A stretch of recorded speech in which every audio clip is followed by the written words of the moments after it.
Earlier this afternoon, Tennessee announced the kickoff time for the Vols and NC State playing in Charlotte. It'll be 7:30 that evening, ABC broadcast. What do you think of that game, that matchup? We'll have several months to get ready for it, but way early thoughts on the first power conference opponent for Tennessee this season. I think it's a fantastic game time. Allow me to play a little golf that morning before we kick off for the first meaningful game of the 2024 season. I think they're a sneaky good team, Josh. Grayson McCall comes over from Coastal Carolina. Obviously had a lot of success when Jamie Chadwell was at Coastal Carolina. Not as much success a year ago. And, again, brings a ton of experience, has a lot of self-belief.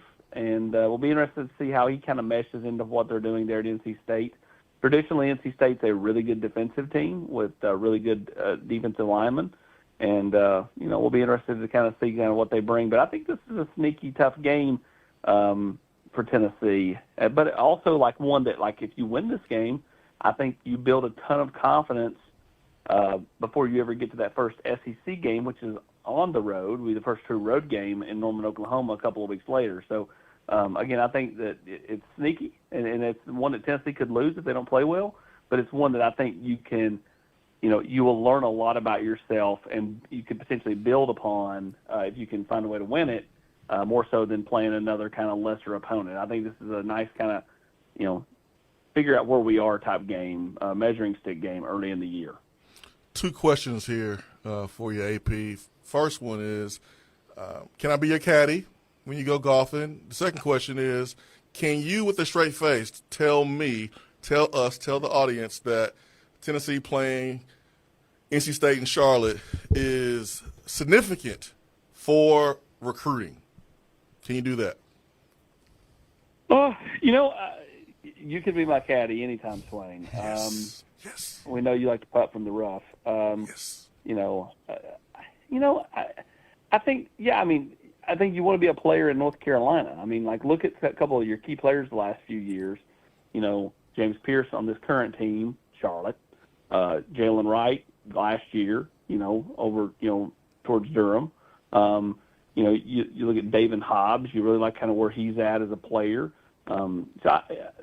Traditionally, when Tennessee has been at its best, they've recruited the state of North Carolina really well. Jay Graham, Carl Pickens, Leonard Little. You keep going down the line with guys that have come out of the Tar Heel state. And it's a state that, because they're so rich in basketball tradition, you can kind of, teams like Georgia, Tennessee, Clemson, others can get in there and have some success in recruiting. So I don't think the game, so to speak, it's not winning or losing this game doesn't hurt you or help you as far as landing a recruit or two.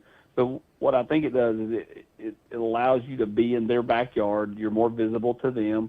And when you're recruiting Faison Brandon out of Greensboro, when you're recruiting David Sanders there out of Charlotte, or Kendra Harrison, a 2026 tight end, number one tight end in the country out of Reedsville.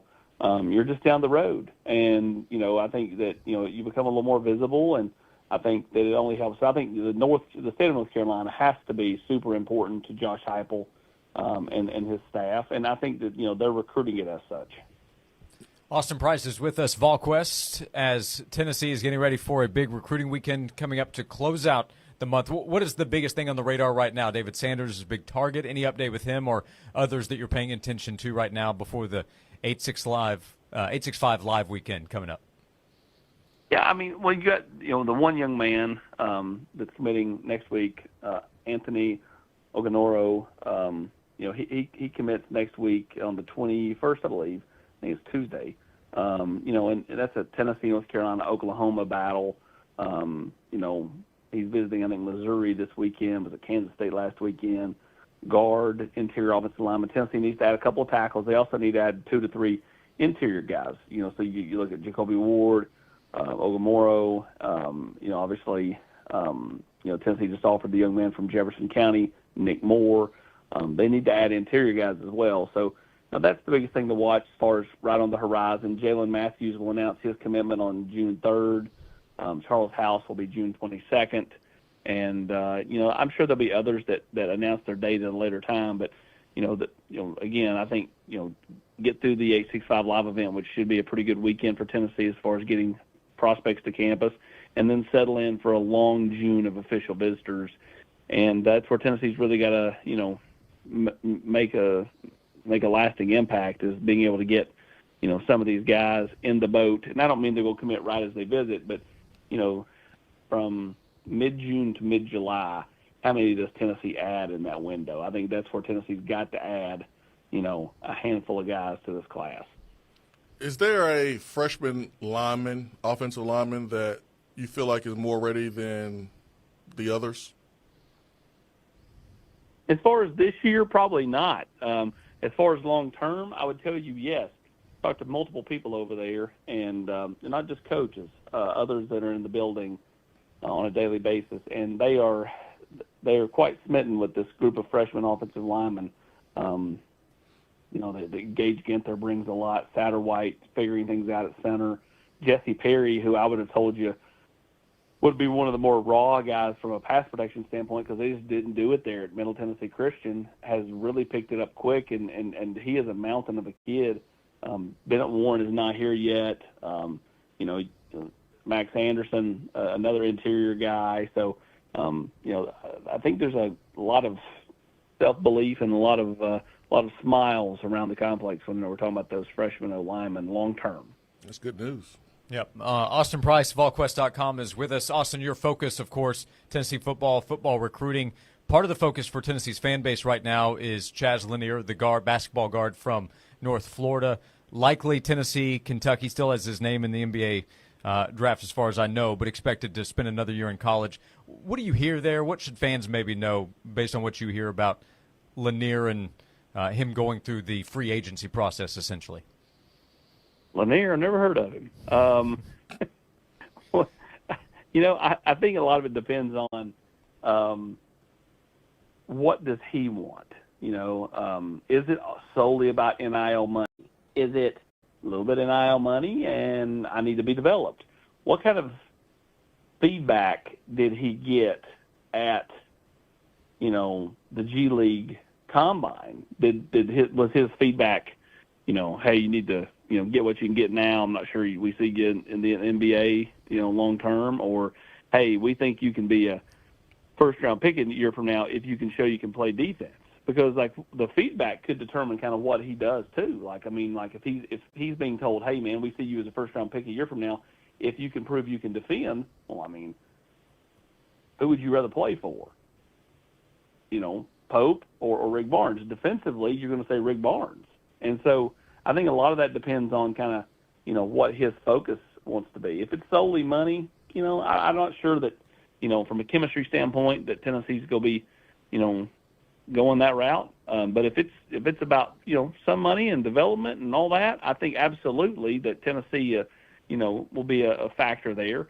Chaz is, I think, still would love to get down and visit Tennessee here soon, and we'll see if that happens. But the two sides continue to talk. He continues to talk to Kentucky, and the longer this thing goes, the more kind of cloudy it gets for everybody, and not just Tennessee. And so, I think the longer this thing stretches out, the more nonsense, the more rumors, all that stuff's going to get floated out there, and trying to weed through and what's real and what's not is problematic. Well, we had a conversation earlier, AP, about the chemistry that you have to think about if you're a coaching staff, bringing someone in and paying them a large amount of money. Like, how does that affect your locker room? Do you feel like that's a thing that staffs consider, not just at Tennessee, but other places? Yeah, I think you have to. I think you have to worry about your room, whether that's Rodney Garner worrying about his defensive line room, or Joey Halsey with quarterbacks, or whatever. From a football standpoint, from a basketball standpoint, it's much smaller, right? It's not like they're not broken out into like, hey, here are the posts and here are the guards. Like, it's just kind of a team of 10 plus versus a team of 85, and so I think you have to think about kind of where things are. Because the one thing I've learned in all these kids, there are very few kids that kind of know their deal and they don't tell anybody about their deal, and they kind of roll through it. Everybody else gets in there, and it's a brag contest, right? And that's when all of a sudden it's like, wait a minute, he's getting that? I mean, that's crap, and that's one of those things you have to balance. If you're a head coach or whatever, you have to balance the chemistry of the room, because if you get bad chemistry, this, Jason, it can really undermine and derail a team's chances, no matter how talented they are. And so, I think that you have to trust and go with what you feel is right as far as your program. And some schools are not going to do that. They're going to just go, hey, let's pay everybody. There's been how many super teams, look at that Lakers team that was going for, 4 in a row, and you had Karl Malone and Gary Payton along with Shaq and Kobe, and they lost to the Pistons with Rip Hamilton and Chauncey Billups and Ben Wallace and Rasheed Wallace. Flexing that mid-2000s NBA knowledge. I heard it. AP. I like it. Austin Price. Multi-dimensional. Before you go, do you have a PGA Championship pick for the upcoming weekend? Yeah, man. Rory's getting divorced. So I'm going to take the guy that's, going through it, and he's going to pour everything into golf. And he's coming off 2 wins in a row. One was a team deal with Shane Lowry. The other one was this past weekend at Quail Hollow, where he's now won 4 times. I can keep going down, breaking it. The golf team's now they're in second place, got a couple of holes left in the Texas Regional. They're going to qualify for NCAA's out in La Costa, California. That's the 24th through the 29th. Jason's going to take his wife to dinner tonight, buy her a filet. Josh, I would like to say the same for you, but you've got younger kids, so you'll probably be going to Chick-fil-A. Yeah, I'm gonna go get a filet. All right, a filet-o fish. That's what you're gonna get. Yep, and an apology sometime thereafter. Correct. Volquest.com. There are all kinds of things happening, different sports. What can people find with the coverage right now? All kinds of stuff. Matt Ray and I will continue to have you covered in recruiting. We'll continue to kind of break down position by position kind of what this class looks like. Eric Kane will have all the baseball coverage you could ever ask for as Tennessee looks to potentially, with a good, strong weekend and a little help, be the number 1 overall seed heading down to Hoover for the SEC tournament. And Christian Moore will look to become Tennessee's single-season home run king. He's already tied the mark at 24. He'll look to break that this weekend. And then the Chaz Lanier nonsense is what I'm going to call it. Grant Ramey and Rob Lewis will have you covered there. Yeah, I heard that sigh in your breakdown of Lanier's situation and the ongoing word and rumors that are out there as well. Volquest.com to read and see the work from Austin and his teammates. We appreciate the time as always, Austin. Thanks so much. We'll talk to you again soon. Sounds good, guys. Appreciate you.